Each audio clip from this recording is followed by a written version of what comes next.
Om Shuklam Bharadaram Vishnam Shashivarnam Chaturbhujam Prasanna Vadanam Vyayet Sarva Vigno Pashantaye. Hari Om Shri Gurubhyo Namaha. Lord Krishna milked the essence of the four Vedas and gave us the Gita, which is composed of Yoga Shastra and Brahma Vidya, which are important for everyone. Yoga Shastra helps make a person mature as an individual, free from demons such as Lobha, Moha, Mada, Matsarya. Brahma Vidya is knowledge that liberates a person matured by yoga to attain moksha. These two topics of Gita, which form the very essence of all the four Vedas, make the Gita a scripture with a message that is ever relevant for everyone, making it a must study. Saint Sri Madhusudana Saraswati, in his commentary on Gita, presents 9 verses of Gita Dhyana Shloka, paying his respect to the Bhagavad Gita, Song of the Lord, the author Veda Vyasa, the preceptor Lord Krishna, and the epic Mahabharata. On behalf of Team Param Vedanta, I extend a warm welcome to one and all for today's 12th session of Bhagavad Gita verse by verse. Let's listen to our Param Vedanta teachers, led by our dear Dr. Timmappa Hegde sir, who will explain the Gita Dhyana Shlokas. Shamlaji will chant the Gita Dhyana Shlokas at the end. I urge everyone to join in the divine chanting. Let's commence with a recap of the previous sessions. First 4 verses of the chapter 3, Karma Yoga by Neetaji. Request Neeta to take over, please. Hari Om. Arjuna asks a question. Hey Keshava, if Jnana Yoga is superior to Karma Yoga, then why are you persuading me to do this terrifying action? Based on teachings given in the 2nd chapter, ignorance of one's true nature is the reason for sorrow and confusion, and knowledge of the self is the only solution. Krishna glorifies the wise man with a clear knowledge. However, in the middle of chapter 2, Krishna also speaks about Karma Yoga in detail and advises Arjuna to abandon his attachment and do his duty. Yogastha Kuru Karmani Sangam Tyaktva Dhananjaya. So Arjuna has a doubt about which pathway he should take. Arjuna wants to avoid his duty, avoid this war with his teachers and elders. In fact, he calls his very own Swadharma as terrifying, Ghore Karmani, and he is looking for a way out. In the 2nd verse, Arjuna continues his inquiry. Krishna, you are using seemingly contradicting statements and confusing my intellect. Arjuna agrees he has not grasped it properly. Therefore, he requests Krishna to tell him decisively, clearly, one path he can follow. Tad ekam vada nischitaya. Arjuna has done filtered listening. He compares Jnana Yoga to Karma Yoga. But we should know we cannot compare the two sadhanas. They are not optional. Karma Yoga prepares you for Jnanam, but it cannot produce knowledge. Only Jnana Yoga can liberate you. It's like primary school and secondary school. No choice. From verse 3, Krishna teaches and elaborates Karma Yoga. Krishna replies to Arjuna, "O Anaga," he calls him. With regard to the sadhanas, there is no option, but you have the option of the lifestyle. There are two lifestyles prescribed by me. Lokesmin dvivida nishta prokta. One is the lifestyle of a grahastha, an active life of service, responsibilities, pancha mahayagnas, called Pravritti Marga, predominantly designed for the pursuit of Karma Yoga, referred here as Yogi Nam. The other lifestyle is that of a renunciate, Sannyasa Ashrama, also called Nivritti Marga, designed primarily for Jnana Yoga. Krishna calls it here Sankhyanam. Based on this, a human being can follow 3 pathways. Next slide, sir.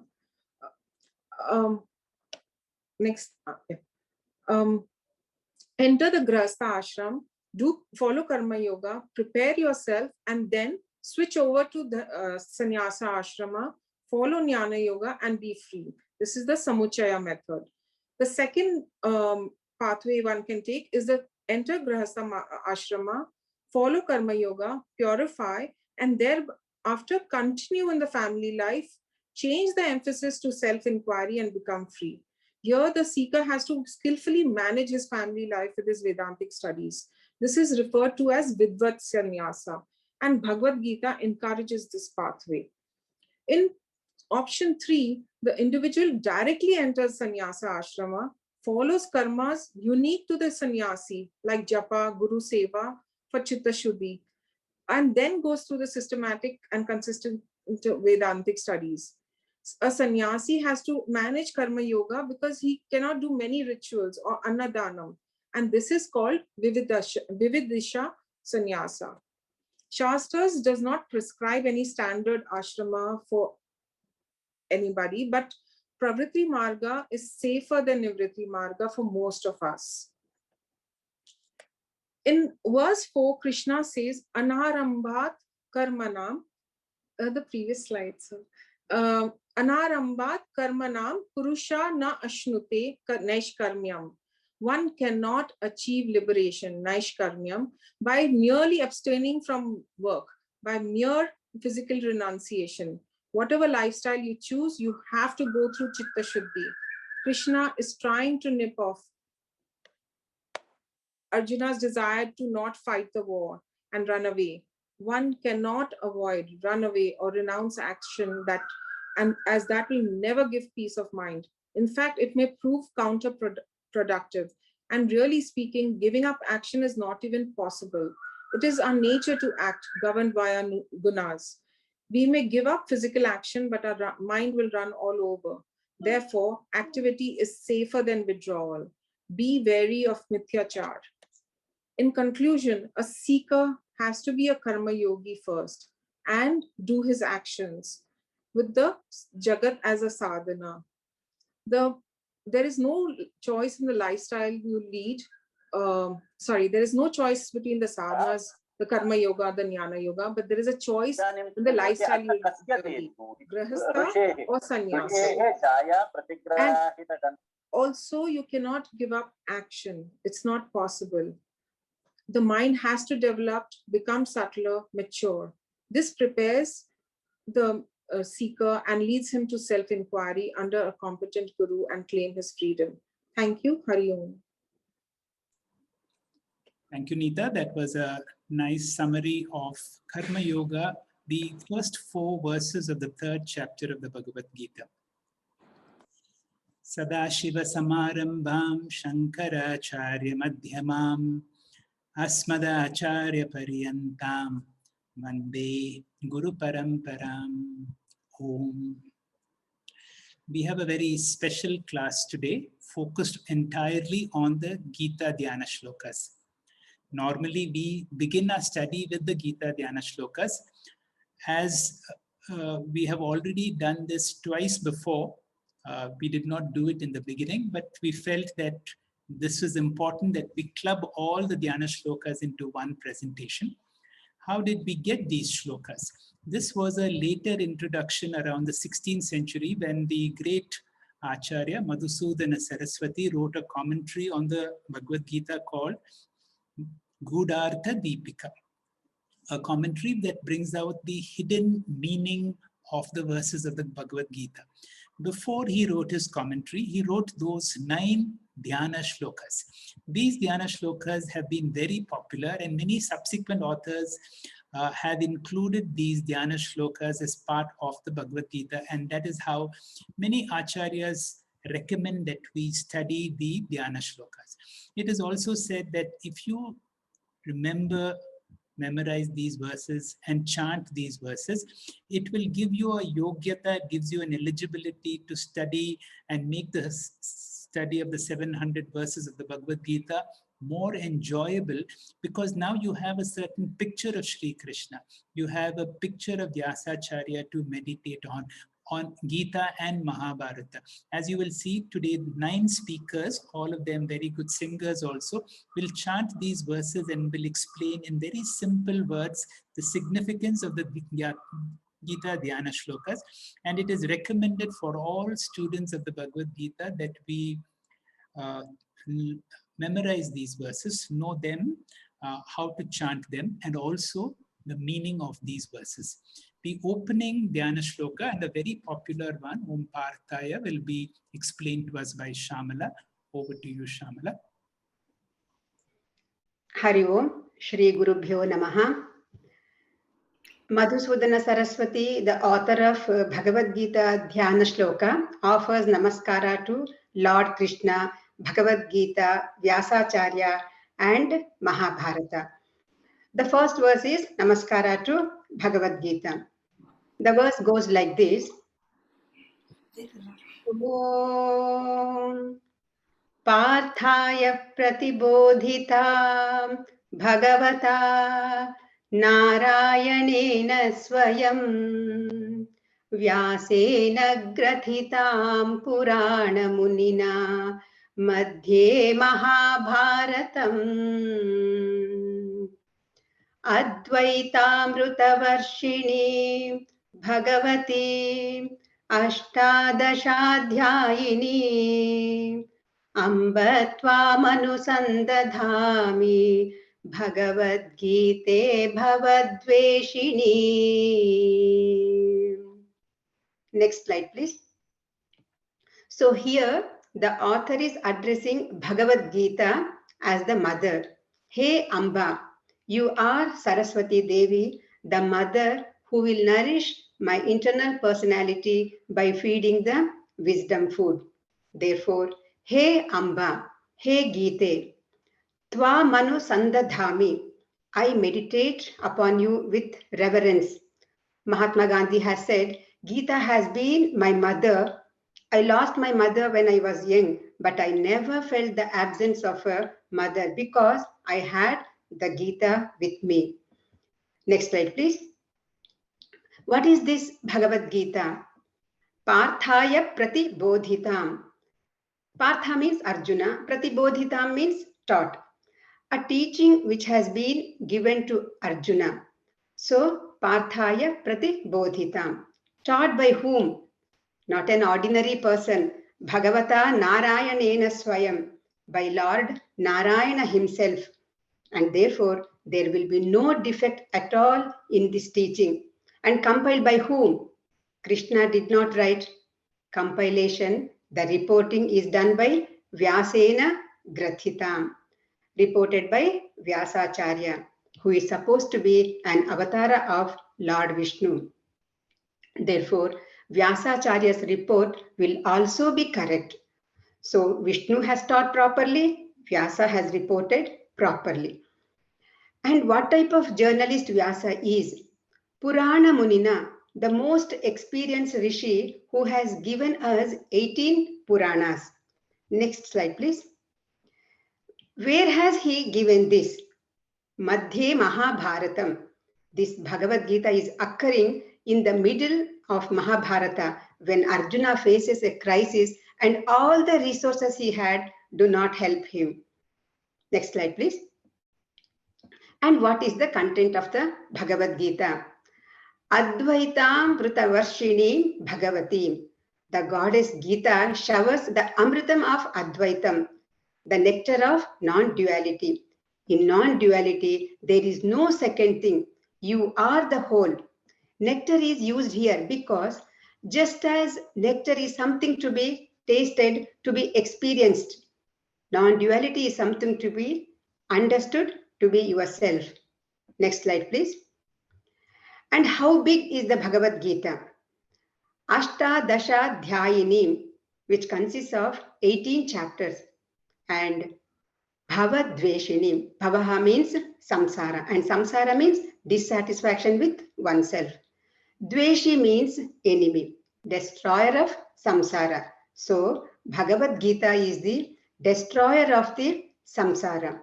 Bhavadveshini. And such a Bhagavad Gita I meditate upon before I start the Bhagavad Gita study.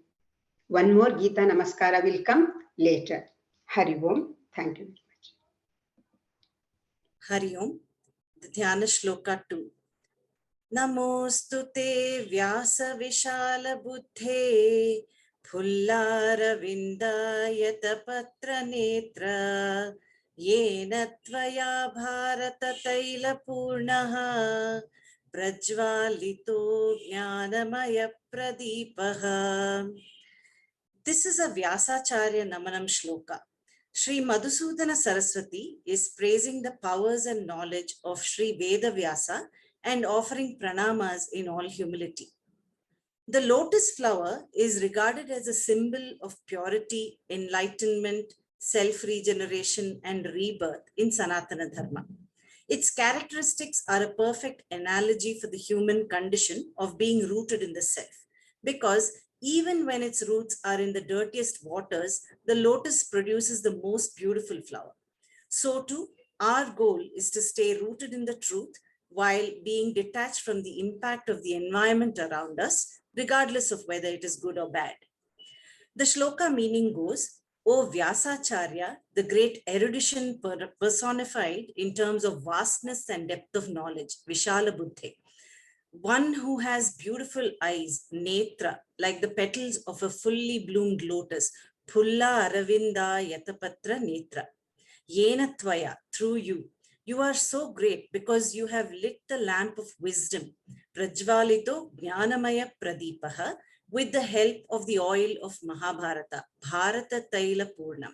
Therefore, to you I offer namaskaras. Next slide, please. Dvaipayanosmi Vyasana. Among Vyasas, I am Dvaipayana. This statement of Sri Krishna to Uddhava in the Srimad Bhagavatam, while describing his vibhutis, establishes that there were many Vyasas prior to Krishna Dvaipayana. The Devi Bhagavatam emphasizes that every Dwapara Yuga had its own Veda Vyasa, the one who classified Vedas. Vyasacharya was born on an island of the Yamuna River. His father was sage Parashara and his mother Satyavati. He was named Krishna Dvaipayana for his dark complexion and for being born on a dvipa or island. At a very tender age, Vyasa wanted to go to the forest to do uninterrupted meditation. His mother permitted him on the condition that he would appear before her whenever she wished so. He went to Badrinath and did penance near the Saraswati river under the shades of the Badri trees, for which he has also been called Badarayana. Originally, all the knowledge of the past was available as one single Veda. When Vyasacharya wanted to teach the Veda, he found that no one student had the ability to learn it all. So he divided it into 4 Vedas, Puranas, Upapuranas, and Itihasas. He had the extraordinary power of knowing the past, present, and future, leading him to document the Mahabharata, which contains all aspects of human conduct, good and bad, depicted through various characters. Despite such accomplishments, Vyasa was still haunted with a feeling of incompleteness. The divine sage Narada asked Vyasa to engage in writing about the glorious feat of the Lord Sri Krishna. Thus came the Bhagavata Mahapurana, an exhaustive delineation of Avatara Leelas of Lord Sri Krishna. It also contains the comprehensive narration of all the avatars of Lord Vishnu and the stories of his great devotees. Ashtadasha Puraneshu Vyasyasya Vachanadvayam Paropakaraha Punyaya Papaya Parapidanam. This is an oft-quoted Subhashita. It conveys Vyasacharya's central message to humanity. It means in the course of 18 Puranas, sage Veda Vyasa has highlighted 2 significant messages. Doing good to others is punya and harming others in any form is papa. Through his varied works, Veda Vyasa disseminated knowledge to the seekers of Jnana Yoga through Bhagavad Gita and Brahma Sutra, seekers of Bhakti Yoga through the Bhagavata Purana, Karma Yoga in the Mahabharata Itihasa. To such an enlightened Guru, Sri Madhusudana Saraswati expresses his gratitude in this Dhyana Shloka before studying the Gita. Hari Om.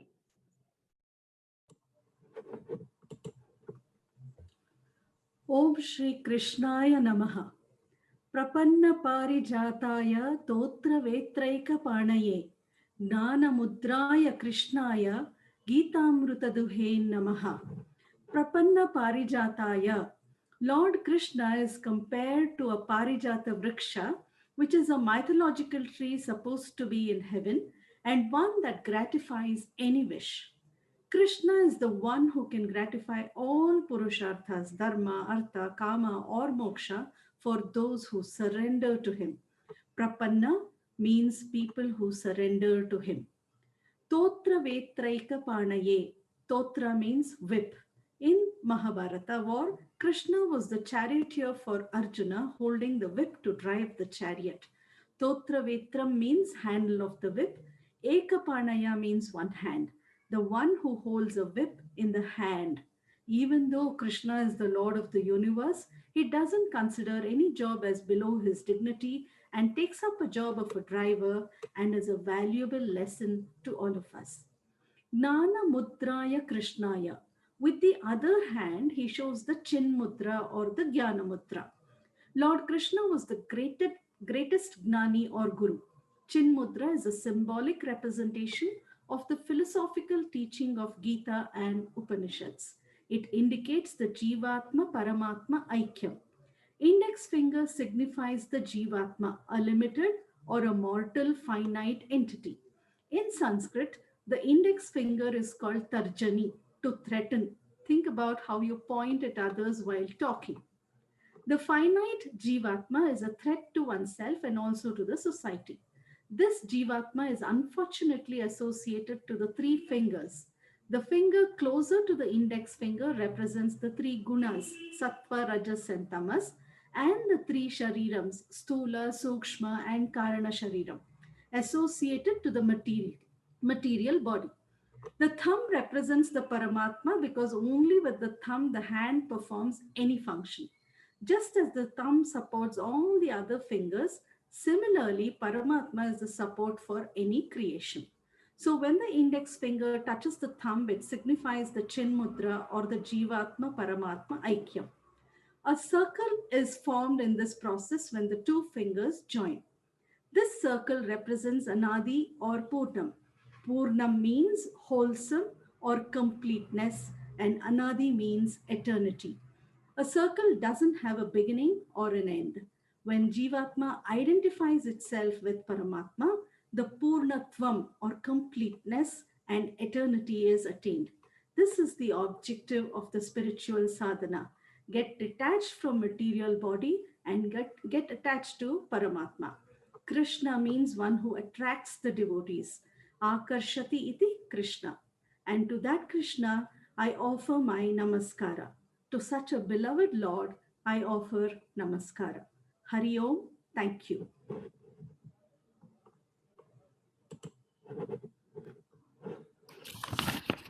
Shri Gurubhyo Namaha. We will discuss the fourth verse of Gita Dhyanam. The first two verses of Dhyanam praise the Gita and Vyasa. Krishna is presented in the third verse as the teacher of the Gita. The fourth verse talks about the nature of the Gita, role of Krishna, and the relationship of the Gita with the Vedic teachings. The verse goes like this. Sarvo Panishadho Ghavo Dugdha Gopalanandana Partho Vatsa Sudar Bhokta Dugdam Geetamrutam Mahat. The Upanishads are the cows. Krishna is the one who milks. Arjuna is the calf. Men and women of purified mind are the drinkers. And the invaluable, timeless, supreme nectar, Gita, is the milk. Next slide, sir. Let us look at word by word meaning. Sarva Upanishadu Ghavo. All the Upanishads are like cows. Gita is the essence of all Upanishads. The verse talks about the fact that the subject Gita is not created by Krishna or Vyasa. It is the essence of the original Vedic teachings, which have been existing in our culture from beginningless time. The portion of the Vedas that gives knowledge about our own self is known as Upanishads. To present the Gita as the essence of the Upanishads, popular imagery is used in this verse as cow, which is compared to all the Upanishads. The most important gift of the cow is the milk, and the Gita is presented here as the milk produced by the cow of Upanishads. The Gita provides all that knowledge for the consumption of human beings in an easily digestible form. Next slide, sir. Dugdam Gopalanandana. Krishna is compared to the milkman. Krishna is presented here as the milkman who extracts the milk of the Gita from the Upanishad of the cow for the consumption of humanity. He is referred to here as Gopalanandana, the joy of Gopalas. The word go in Sanskrit means cow. Next slide, sir. Partho Vatsa. Arjuna is referred to the calf. Traditionally, a calf is used to induce the cow for getting the milk. Here also, there must be a calf to generate the milk, that is the Gita. Arjuna is the Vatsa, the calf, because he is the instrumental in drawing the Gita out. Just as the cow's milk is born for the sake of the calf, the Gita was born for the sake of Arjuna. Sudhir Bhokta, people of pure mind. Unlike the milk from the cow, the milk of the Gita is endless. It is much more than a calf can take and is available for all those whose mind is clear, who has discrimination. Just like the milk is a complete food, universal food, the message of the Gita is also universal. Dugdam Gitamritam Mahat, the timeless message of the Gita. The milk of the Gita is knowledge. Drinking the milk of Gita will give us a holistic health and lead us to the highest possibilities of life. Here, milk is compared to Amrutam, which is not subject to death. Whatever is not bound by time, does not undergo any change, nourishes us, makes us happy, is considered to be Amrutam. This timeless nectarine Gita is described here as the milk taken from the cow of Upanishads by the milkman Krishna for the benefit of the entire humanity. Thank you, sir. Hari Om. Vasudeva Sutam Devam Kamsa Chanuramardhanam Devaki Paramanandam Krishnam Vande Jagadgurum. Vasudeva Sutta. Vasudeva Sutta is nothing but who is the son of Vasudeva. Devam, the Lord. Kamsa Chanura the destroyer of Kamsa and Chanura. Devaki Paramanandam. He is the eternal bliss or Ananda of Devaki. Krishnam Vande Jagadgurum. One day I salute Jagadgurum, who is the teacher of the world. Rearranging this verse, Vande Devam Krishnam Vasudeva Sutam Kamsa Chanura Mardhanam Devaki Paramanandam Jagadgurum. I salute to Lord Krishna, the son of Vasudeva, the destroyer of Kamsa and Chanura, the supreme bliss of Devaki and the world teacher. Let us discuss this in detail. This verse is also a salutation to Lord Krishna. Greatness of Krishna is being explained in 3 levels here. Greatness as a member of the family, greatness as a member of the society, and greatness as a Jagadguru. He is not only the son of Vasudeva, but he is a great source of happiness to his mother, Devaki. Thus, he gave immense joy to his family members. This gives us a clear picture stating where our duty begins. We should give happiness to our family members, and we should expand this happiness to the community and the next generation also. Some of us take care of the family, but contribution to the society is zero. And some do great services to the external world, but give up on our own children. But this should not be so. One has duty to the family. One has duty to the contemporary world. One has duty to the posterity also. The above explanation about Vasudeva Sutta and Devaki Paramananda explains that Krishna has fulfilled his duty as a family member. What he did contribute to the contemporary society is with the example of Kamsa and Chanura Mardana. He destroyed all the Asuras who were a threat to the peace and harmony of the society and who were embodiment of adharma. Now, the question is, did he contribute to the posterity? Yes, and it is Bhagavad Gita. Here, the term Jagat Guru comes into limelight. He taught Bhagavad Gita to Arjuna, and through Arjuna, he has not only given this wisdom to the contemporary society, but also to the posterity. 5,000 years have passed since Mahabharata took place. Even now, Bhagavad Gita is alive and fresh. It is capable of guiding lakhs of members in the society. What better contribution do we require from Lord Krishna? He is the Jagat Guru, the Lord, the teacher, the preceptor of the entire universe. To this wonderful Lord Krishna, we all should give our salutations. Hari Om. Shri Gurubhyo Namaha.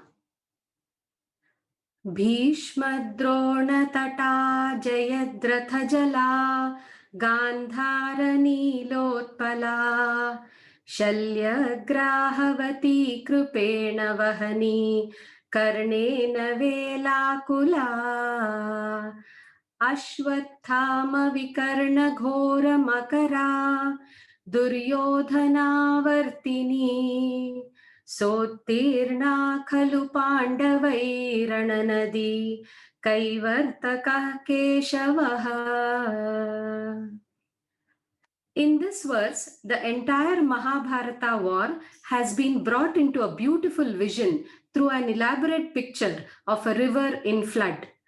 The ferocity of the threatening river of war is brought out very clearly, which enumerates the mighty personalities and clearly brings out their individual heroism. The author Madhusudana Saraswati compares the battle with a river, Rana Nadi, as you can see, whose banks were represented by the two stalwarts, Bhishma, the forefather, and Drona, the great teacher.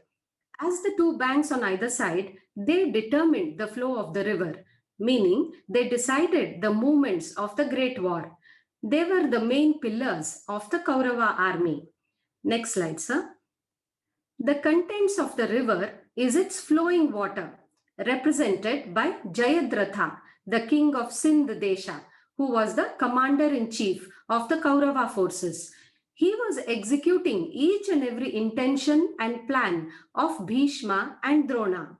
The king Subala and Prince Shakuni of Gandhara Desham were compared to blue lotus, Nilotpala, in this treacherous river. A blue lotus, which looks attractive when approached, just traps and kills.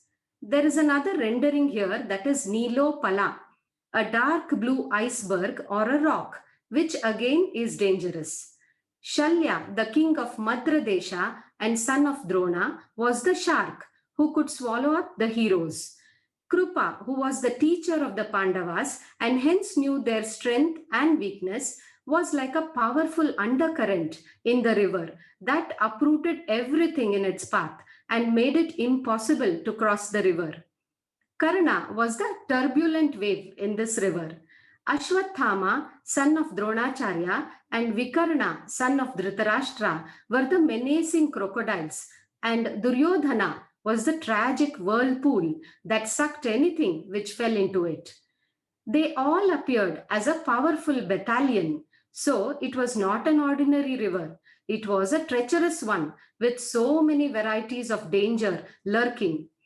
Pandavas could cross it, of course, with the help of the divine and expert ferryman Sri Krishna, Kaivarta, who skillfully navigated and steered them to victory. Thus, this shloka shows how the Pandavas won the Mahabharata war against very heavy odds. Bhishma the Great had never seen any defeat in his life. Drona was a Yodha par excellence. Karna was more than an equal to Arjuna. Shakuni's treachery was widely known. Shalya, Jayadratha, and others were all Maharathis and capable of winning big battles on their own. The mighty description of the Kauravas is reminiscent of the external and internal impediments that we are bound to face in our daily lives. For instance, we can mention Bhishma for high self-esteem, who never compromised, Dronacharya for moha, Shakuni for deception, Karna, who was always in a state of turmoil because of his lineage, Kripa for impulsiveness, Ashwathama and others who were ruthless and used their strength against the weak, Duryodhana for pride, and so on. Compared to the problems so beautifully explained in this metaphor, we can say that even the worst of challenges which we have to face in our lives is not even a fraction of what Arjuna had to face then. As long as we have Sri Krishna as Kaivarta with us, we will be able to cross this river of samsara. In the next slide, you can see a shloka from Udyoga Parva, which says, Yata satyam yato dharmo yato hrirarjavam yataha tato bhavati govinda yata krishnas tato jayaha. Wherever there is truth, wherever there is dharma, wherever there is modesty, wherever there is uprightness, Govinda is present there. Wherever there is Krishna, victory exists there. Thank you, sir. Hari Om. Hari Om. Parasharyavacha sarojamamalam Gītartha gandhotkatam Nānākhyānaka kesaram Harikatha Sambodhana bodhitam Loke sajjana shatpadairaharaha Pepiyamanam muda Bhuyat bharata pankajam kalimala Pradvamsinam shreyase. This is the 7th Dhyana Shloka of Madhusudan Saraswati. And Swami Paramarthananda has classified this Dhyana Shloka as a Mahabharat Namaskar. Since the Mahabharata deals with Bharatavarsha, the story of Bharata, it is called Bharata and called Mahabharata because of its huge volumes of 1 lakh verses. Next slide, please. So the Mahabharata has been compared to a lotus. Here you see not only the deep scholarly mind of Madhusudan Saraswati, but also his magnificent use of poetic words and description.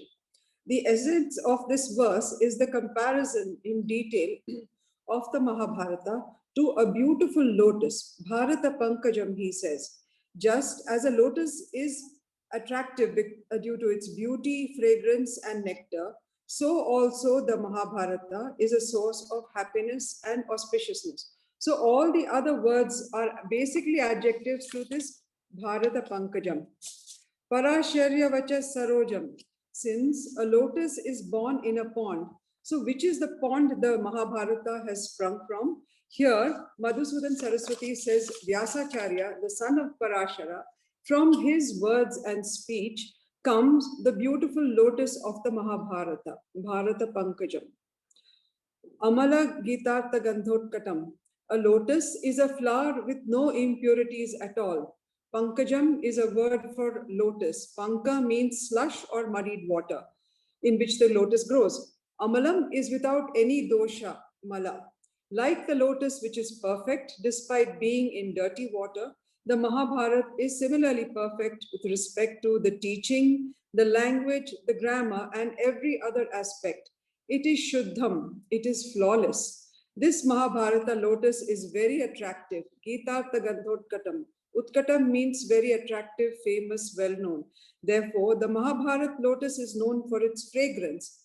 And what is this fragrance? Madhusudan Saraswati says, the Gita Arthartha, the Bhagavad Gita, is the fragrance coming out of the Mahabharata lotus. In fact, the Mahabharata is mainly attractive because of the Bhagavad Gita. Next slide, please. Nānākhyānaka kesaram harikatha sambodhanam bodhitam.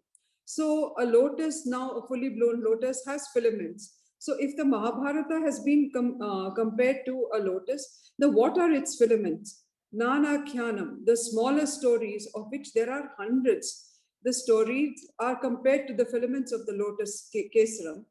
And therefore the Mahabharata is like a fully blown lotus, abodhitam, through the narration, sambodhana, of stories of Lord Krishna, of Hari. Loke sajjana shatpadairaharaha pepiyamanam madaha. This Mahabharata lotus contains deep wisdom on every subject possible under the sun, philosophy, sociology, science, etc. There's nothing that Vyasacharya has not dealt with. Therefore, all students are attracted like the six-legged honeybees, Shatpada. Sajjana refers to the noble people who have an open mind while reading the scriptures, reading with devotion. Such people know that the Mahabharata goes beyond just a story, and there are deep, deep pearls of wisdom in each and every story.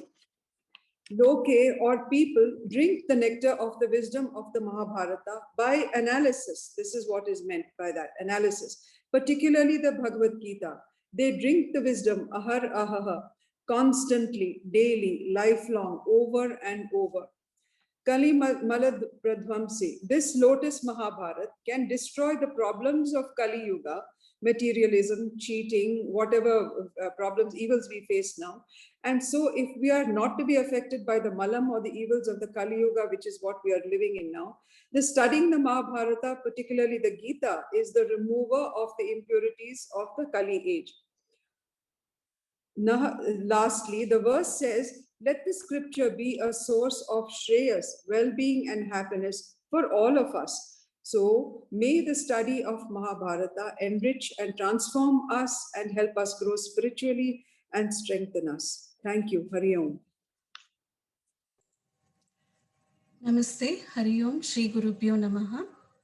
So the 8th verse goes as Mukam karoti vachalam Pangum langayate girim Yat krupatamaham bande Paramananda madhavam.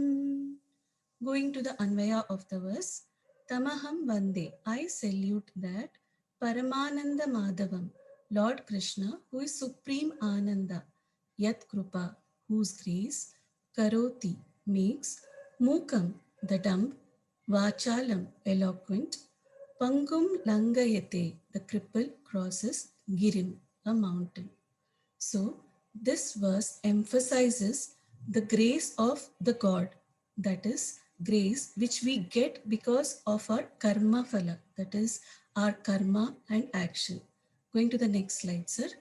One of the way of getting God's grace is by prayer. As prayer is a karma, it gives us result by means of twofold. One is the seen drushta phala, the other is unseen adrushta phala. The seen drushta phala, having to be able to pray itself is a benefit. Knowing that I can rely on someone who is almighty, all powerful, all knowledgeable, itself gives me a certain strength. This is because it is like having a huge reservoir of water. It does not matter that my receptacle is small. Just knowing that there is a backup of huge reservoir of water gives me a certain strength. And this is the drushta phala, which I experience it as I pray. Then there is the adrushta phala, which can be called as the grace. And this is because of the culmination of my lot of activities, not just the recent, but also the remote ones, because of which few of the conditions become favorable towards me. So this is the grace because of which impossible becomes possible. This is the grace because of which mute becomes eloquent and the cripple can climb a mountain. There are multiple examples of this. The great poet Kalidasa, who was considered to be mute, became eloquent because of God's grace, and he gave lot of poetic verses. Similarly, because of God's grace, Valmiki became a great poet. So you can see this grace is something which is going to make the impossible as possible. As well as when all these people are able to do all these things, we should not complain about a hungry husband, a difficult boss, a difficult experience. Instead of complaining, we need to think constructively and see that the life is more of fulfillment. So we can see this is one of the most inspiring verse in the Vedanta. When we feel weak, when we feel victimized, we need to remember that there is no moment of time in our life that grace is not bestowed upon us. It is like The grace is always there as a Ishvara Prasada to us. So this is what we need to realize and see the beauty of life and God in each of our experiences. Thank you. Shri Gurubhyo Namaha. Yam Brahma Varunendra Rudra Marutaha Tunvanti Divyai Sthavai Vedai Sangha Padakramopanishadair Gayanti Yam Samaga Dhyanavastita Tatgatena Manasa Pashyanti Yam Yogino Yasyantam na vidussura suragana devaya tasmai namaha. We have come to the last verse of Gita Dhyana shlokas. Now, as mentioned earlier, this was composed by the saint Sri Madhusudana Saraswati. Madhusudana Saraswati was a saint who followed the Dvaita philosophy earlier in his life. And people who follow the Dvaita philosophy, the Bhaktas, were usually they consider their Lord or their Ishtadaiva as a God, and they consider themselves as a servant, serving the Lord. So usually you'll find this Ramadasa, Purandaradasa, they have the Dasa added to their names. So they have this bhava of Dasoham. And when this Sri Madhusudana Saraswati got converted into the philosophy of Advaita Vedanta, somebody, and in Advaita Vedanta, there is no Dasoham, we say Soham, we are the Soham, we are that, right? So somebody asked him how this shift happened in your life. And he said, just like Krishna steals butter from the gopis, he has stolen the Dakara from Dasoham, so it became Soham. So this is, I found this as a very beautiful explanation of his state of mind. So I hope and pray that by invoking these Dhyana shlokas, the grace of the Lord Shri Krishna is ever present in our lives, and he steals our hearts and he melts our minds and so on. Now in this particular verse, Madhusudana Saraswati has described about all the people, scholarly people. He's talking about people who are worshipping and praising the Lord. Now, how are these people? First, he talks about Brahma, Varuna, Indra, that category. Then he talks about the people who have learned the Vedas, especially the Sama Veda. And then people who have learned the Vedanga and Upanishads and all. And then he talks about the experiences of yogis and how they praise the Lord. And then, of course, people like us who study these scriptures. Now, everything here is talked about people of knowledge and power. Now, who is Brahma is the creator we are talking about. I'm saying that I prostrate, or I do namaskara to the Lord who is being worshipped by Brahmaji himself. Now, Brahma is the creator, Varuna is the sea god, Indra is the god of the heavens, Rudra is the god of the destruction, and Maruta, the wind. Basically, we are talking about all the elemental forces here, natural phenomena here. Now, what are all these? The rain, fire, wind, all these things are controlled by these gods. And these are all very ferocious natural phenomena, elemental forces. So these gods have so much of power, they have so much of knowledge about creating and handling these things, right? So even that kind of people with their levels of knowledge are exalting the Lord using their knowledge. They have become very humble with that knowledge. And then he talks about the Samavedins who are using all the knowledge in the Samaveda just to sing the praise of the Lord. And then he talks about the Vedanga, people who learn the Vedanga, that is meant to elaborate the Vedas and the types of chanting, Pada, Krama, Jata, and Ghana. You would have heard about Ghanapatis, who sing the Vedic chants and all. Now here, the entire Vedic knowledge and the scripture literature, he says, Madhusudana Saraswati, all those people are using their knowledge to sing and praise the Lord. Then he talks about the yogis who are in meditation in that meditative state, they see the Lord with their mind. In the dhyana avastha, what they do? They praise the Lord. And here I am reminded of a small bhajan of Meeraji. Meeraji says, Hari gun gavat nachungi, apne mandir mein baith baith kar Gita Bhagavat vachungi. She says, I will read the Gita and the Bhagavatam. And then she goes on and says, Dhyan, dhyan, dhyan ki gathari bandh kar Hari jan sang mein nachungi. She says, I will collect all the jnana, knowledge, dhyana, the meditative practices and all, and I will tie them nicely. So put a knot so that it is firm, this knowledge is firm with me. And then what I will do, I will join the satsang. Harijan, I will join them and sing praises of the Lord. I will sing and I will celebrate. What is Meera trying to say in this song is what Madhusudana Saraswati is trying to bring the essence. Like in these classes, we are learning and going through all the Upanishads and Gitas and all these classes through listening the scriptures, because we are not Vedic scholars, neither we have the creative abilities of Brahma or the Varuna or anything, but we are giving our time by listening to this knowledge and the scriptures, and we are developing an appreciation for the essence of this. Even just by listening, this knowledge comes to us, right, with grace. So what do? This knowledge has to be applied. The hallmark of a person who has knowledge and who has wisdom is always happy. He's always in a blissful state. So when you're in a blissful state, what you do? You sing and praise the Lord. That's all you can do.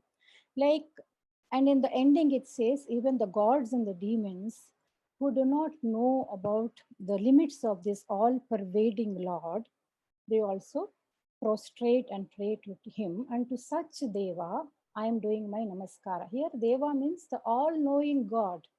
Now, this God who knows everything, in front of him, what knowledge I have, I carry. So, he is so magnificent. Like some of us in this group who have traveled to Kailash, the first darshan of Kailash we had even before we reached the Manasarovara. What we did, most of us got out of our vehicles and just prostrated and did namaskara to that magnificent Shiva, Kailasha standing there. Now, why this happens is when with knowledge, with wisdom, the more and more knowledge we have, the more and more we realize that God is all-knowing. His magnitude is enormous. In that kind of, in front of such a God, all my knowledge, my praises, my singing, dancing, everything goes. And all that I can do is just bring my hands together and prostrate. It was a beautiful thing that we all notice when we go to Kailash, that the local Tibetans who do the parikrama, most of us do using our legs or sitting on the ponies. But they do using their bodies. They do Dandavat Pranam, Anga Pradakshina. No? They'll lie flat and then again get up, do the namaskara, lie flat. Because this is the way you will feel when you experience the Lord in your heart, when you experience the bliss in your heart. All the time you just want to bow down. It's not because, he's big and you're small. It's just that this attitude of melting in comes. In Rudram, the Namakam Chamakam, Om Namo Bhagavate Rudraya, Om Namaste Rudramanyavauto Taishave Namaha. It goes on like that. With every sentence, every ruk, we stop by and say Namaste, Namaste, Namaste. So other than this, when this knowledge filters into our life, other than doing the namaskara to the all magnificent, enormous, all-pervading God, no other expression comes to us. Hari. Thank you, Radha, and to all the speakers who brought out the essence of these beautiful Dhyana shlokas. Each of them, if you know the meaning of the words, you will enjoy the musical aspect about them. For example, Radha has explained, go through the last line. Yasyantam na vidu sura suragana the suras, the devas and the asuras do not know the limit. So the Lord is Ananta. Tat, I offer my namaskara to that limitless God. With that, we complete our study of the Gita Dhyana Shlokas. Next week, we continue our study of the 3rd chapter of the Bhagavad Gita, which deals with 6 more verses of Karma Yoga. Karma Yoga is something all of us know to talk about it, but it is one of the very, very, I'll emphasize, very, very, very difficult sadhanas to practice. You will see in these verses how you cannot remain quiet even for a second, Lord Krishna says. That means, can I use every action of mine in thought, word, and deed to become a sadhana? As we go through it, you will see how difficult Karma Yoga can become. You will have a quotation from Lord Brahmaji, how to make your karma a yajna, how to make it Ishvara Arpana Bhava, how to bring this attitude of gratefulness. We have received so much of goodness from the world. So prepare for these 5 verses for the next class. We will conclude by a chanting of this by Shamala. And as she chants, now that we know the meaning of these words, we will enjoy them much better. Over to you, Shamala. Hari Om. Om Parthaya Pratibodhitam Bhagavata Narayanena Swayam Vyasena Grathitam Purana Munina Madhye Mahabharatam Advaitaamrutavarshini Bhagavati Ashtadashaadhyayini Amba Tvamanusandadhami Bhagavad Gite Bhavadveshini Namostute Vyasa Vishala Buddhe Pullaravindayata Patra Netra Yena Tvaya Bharata Taila Purnaha Prajwalito Jnanamaya Pradipaha Prapanna Parijataya Totra Vetraika Panaye Jnanamudraya Krishnaya Geetamruta Duhe Namaha Sarvopanishado Gavo Dogdha Gopalanandanaha Partho Vatsasudhir Bhokta Dugdham Geetamrutam Mahat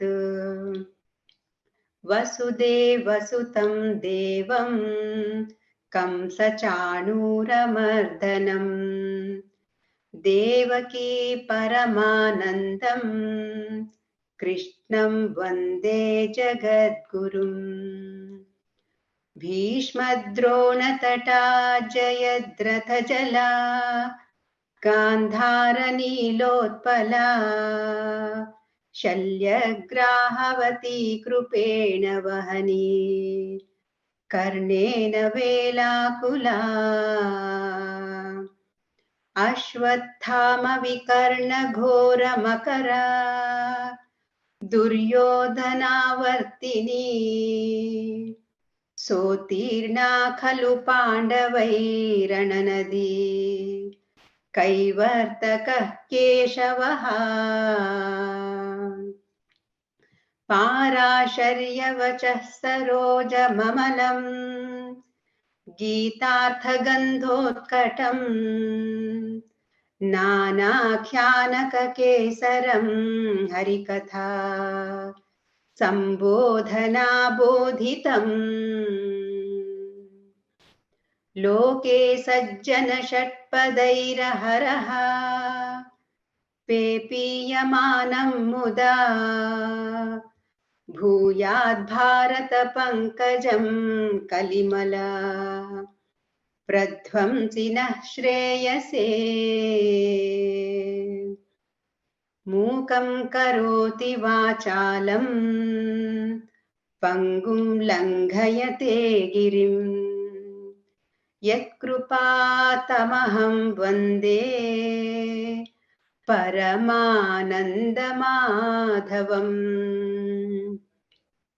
यं ब्रह्मा वरुणेन्द्ररुद्रमरुतः स्तुन्वन्ति दिव्यैस्तवैः वेद्यैः साङ्गपदक्रमोपनिषदैः गायन्ति यं सामगा ध्यानावस्थिततद्गतेन मनसा पश्यन्ति यं योगिनो यस्यान्तं न विदुः सुरगणाः देवाय तस्मै नमः देवाय तस्मै नमः